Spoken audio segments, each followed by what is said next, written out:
I listened to English while sleeping for 30 days. The results. Introduction. We all have the same dream. I don't mean a dream about flying or becoming a billionaire. I mean the dream of the lazy learner. Imagine this. You go to bed tonight. You put on your headphones. You fall asleep. And while you are sleeping, a voice whispers English words into your ears. You do nothing. You just snore. And when you wake up in the morning, boom, you are fluent. You know 100 new words.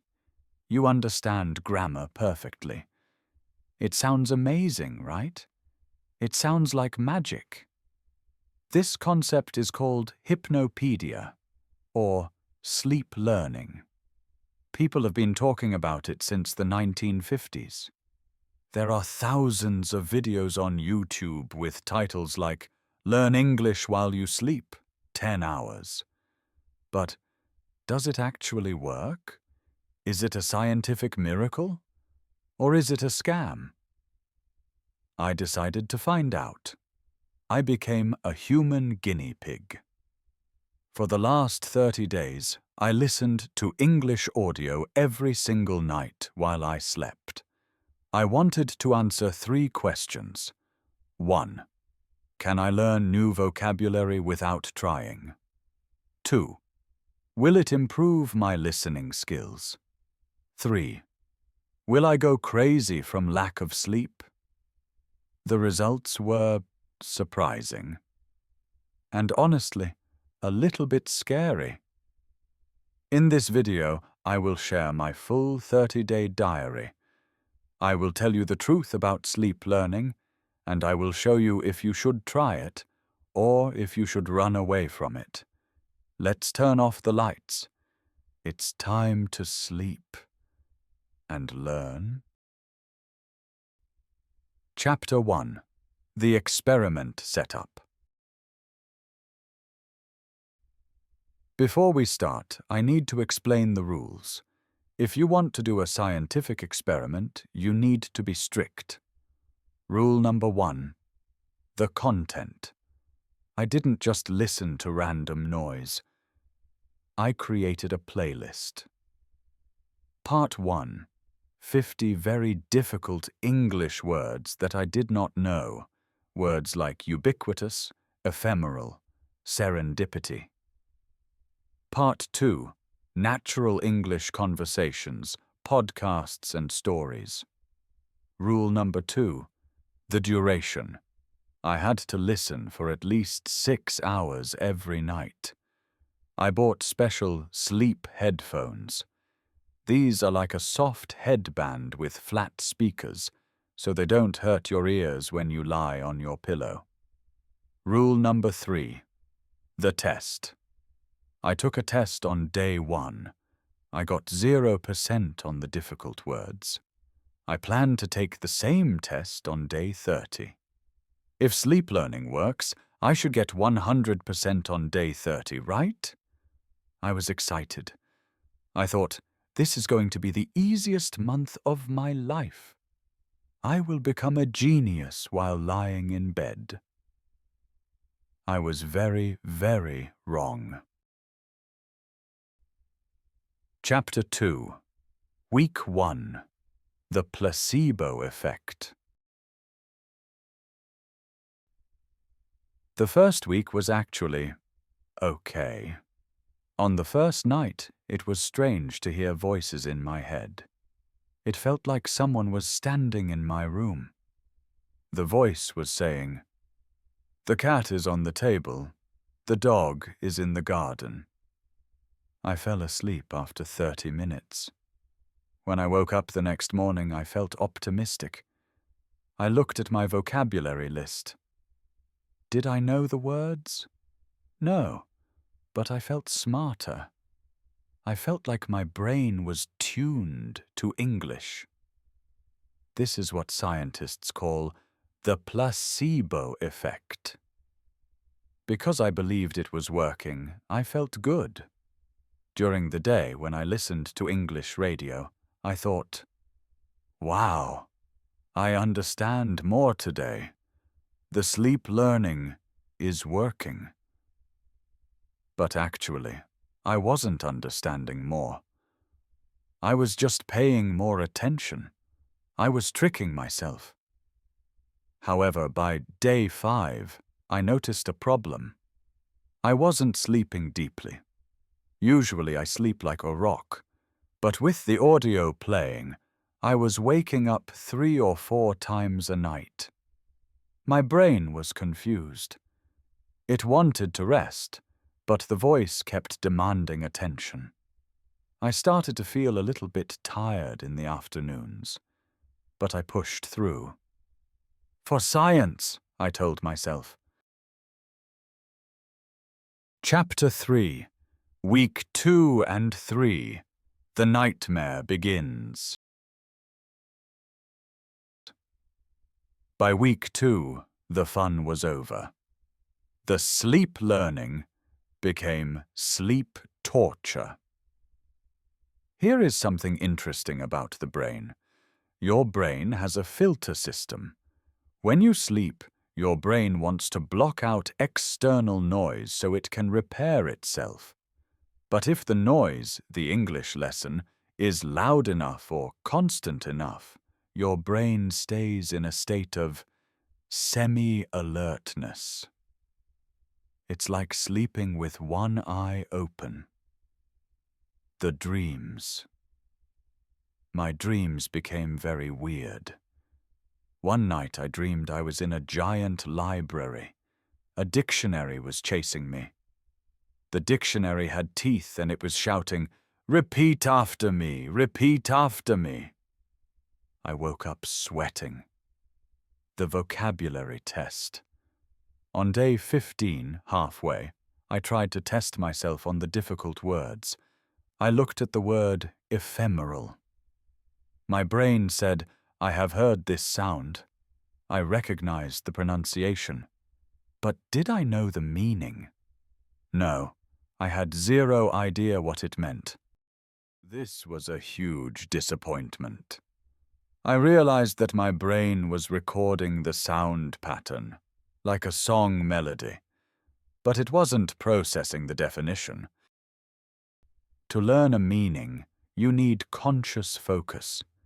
You need to connect the word to an image or a context. This is exactly what I teach in How to Remember Everything. You need active association, not just passive listening. My sleeping brain was too lazy to make associations. I was tired. I was grumpy. I started to hate the voice in my headphones, but I had 15 days left. Chapter 4. The Science of Sleep. Why it failed. Why wasn't it working? I decided to do some research during the day. It turns out scientists have studied this.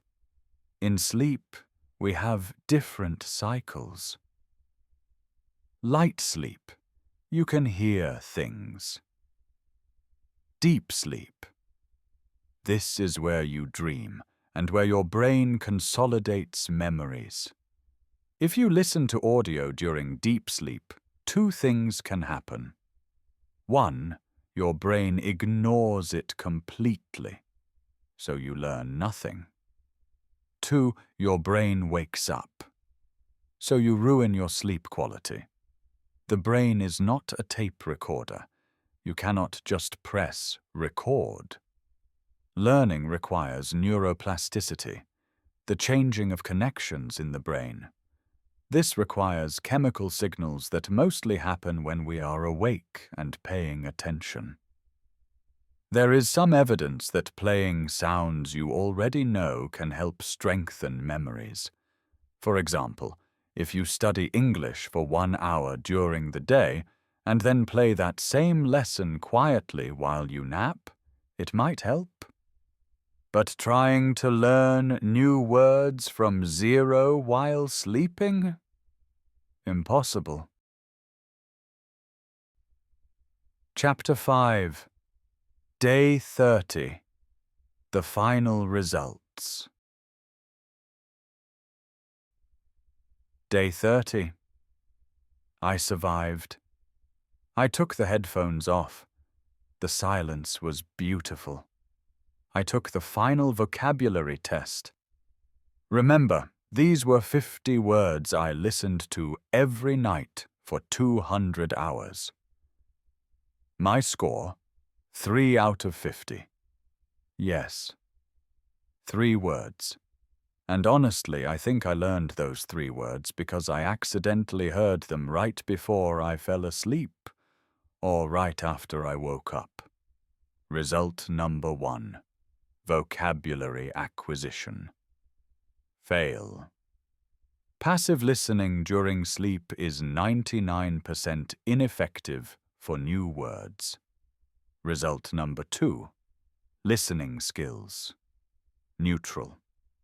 My listening didn't get better.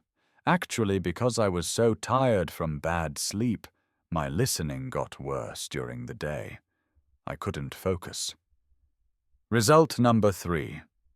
Pronunciation. Fail.